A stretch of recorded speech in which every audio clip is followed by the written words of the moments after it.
Hello बच्चों, आज हम लोग क्वेश्चन को जो देखने वाले हैं वो ऑप्टिक्स है।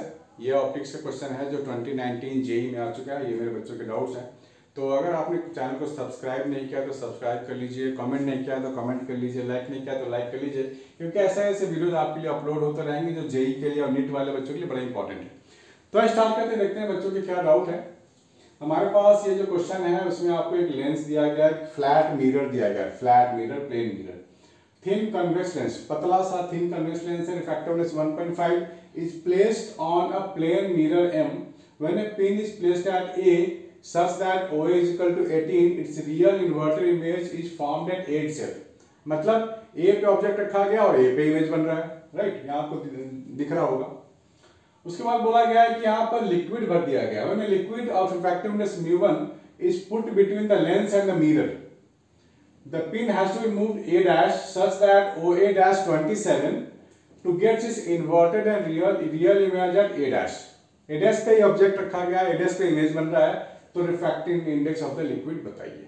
यहाँ दो केस है यहाँ पे। एक क्या है, एक तो फ्लैट मिरर है आपके पास, ठीक है ना, एक फ्लैट मिरर है आपके पास ऐसा, और ये है A और ये है O। A पे रखा गया ऑब्जेक्ट A पे ही बन रहा है। ये तभी पॉसिबल है जब रे मिरर को स्ट्राइक करके वापस रिट्रेस करे और वहीं पर जाए जिस पाथ से ये आया था, तभी ये पॉसिबल है ना।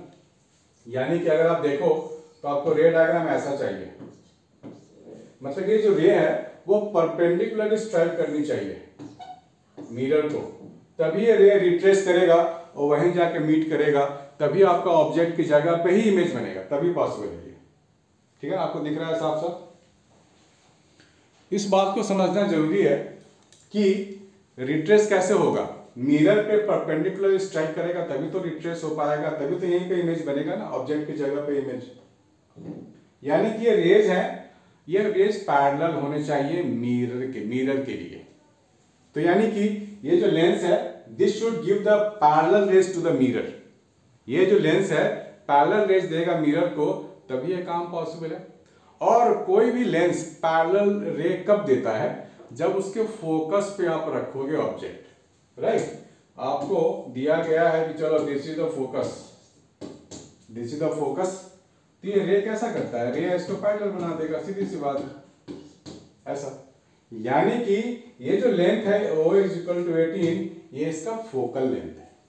तो आपने फोकल लेंथ मालूम कर लिया ना, इस लेंस का आपने फोकल लेंथ मालूम कर लिया 18 सेंटीमीटर, OA गिवन है 18 सेंटीमीटर। अब थिन लेंस है ये, तो यहाँ से 18 लो या इसके सेंटर से 18 लो, फर्क ही नहीं पड़ेगा, आपने फोकल लेंथ मालूम कर लिया। रिफ्रैक्टिव इंडेक्स इस लेंस का गिवन है, तो इस लेंस का रेडियस भी पता कर लो, आप काम आने वाला है। तो लेंस मेकर्स फॉर्मूला लगा लेते हैं और क्या, ठीक है ना, लेंस मेकर्स लगा लेते हैं। 1 upon focal length 1.5 minus 1 by R minus of minus are.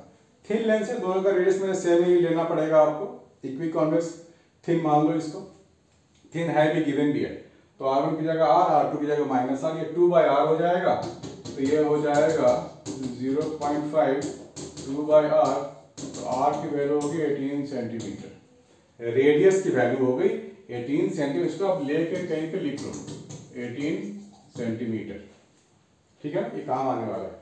दूसरा केस क्या है, दूसरा केस बोला गया है कि लेंस और मिरर के बीच में लिक्विड डाल दो। अब नया जो बनेगा ऑब्जेक्ट और इमेज सेम डिस्टेंस पे, वो 27 है। इसका क्या मतलब हुआ, यानी कि ये भी सेम केस है, लेकिन इसमें एक और आपको मीडियम जोड़ दिया गया है, दैट इज लिक्विड, और ऑब्जेक्ट इमेज कॉन साइड, फिर से वही केस। यानी कि आपके पास जो इस बार जो कॉम्बिनेशन, इस बार जो लेंस का जो बनेगा आपका टोटल फोकल लेंथ, वो 27 बनेगा। 27 खुद कह रहा है ये 27 है, ठीक है ना। अब जैसे कि अभी हम लोगों ने पकड़ लिया 18, तो अभी पकड़ेंगे 27। तो अभी हम लोगों के पास दो तरीके के लेंस हैं। अब बोलोगे दो लेंस कहां से आ गया, एक तो ये वाला लेंस है और दूसरा इसके साथ ये वाला लेंस है और तीसरा मिरर है। तीन ऑब्जेक्ट है यहाँ पर। जब हमने यहाँ लिक्विड भर दिया तो उसका इक्विवेलेंट एक आप लेंस मान लो।